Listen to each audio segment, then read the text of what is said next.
1 Samuel 8. When Samuel grew old, he appointed his sons as Israel's leaders.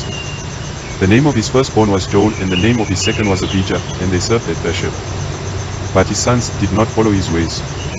They turned aside after dishonest gain and accepted bribes and perverted justice. So all the elders of Israel gathered together and came to Samuel at Ramah. They said to him, "You are old, and your sons do not follow your ways. Now appoint a king to lead us, such as all the other nations have."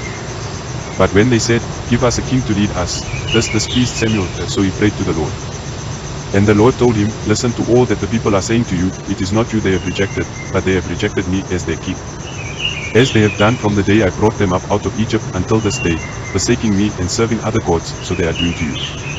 Now listen to them, but warn them solemnly, and let them know what the king who will reign over them will claim as his rights." Samuel told all the words of the Lord to the people who were asking him for a king.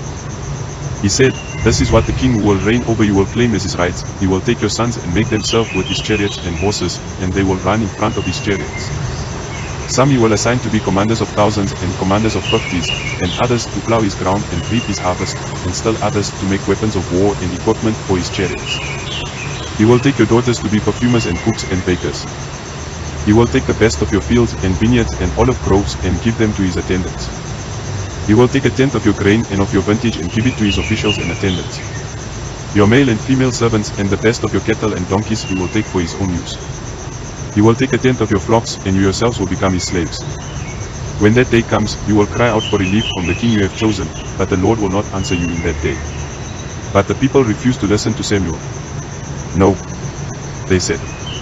"We want a king over us. Then we will be like all the other nations, with a king to lead us and to go out before us and fight our battles." When Samuel heard all that the people said, he repeated it before the Lord. The Lord answered, "Listen to them and give them a king." Then Samuel said to the Israelites, "Everyone go back to your own town."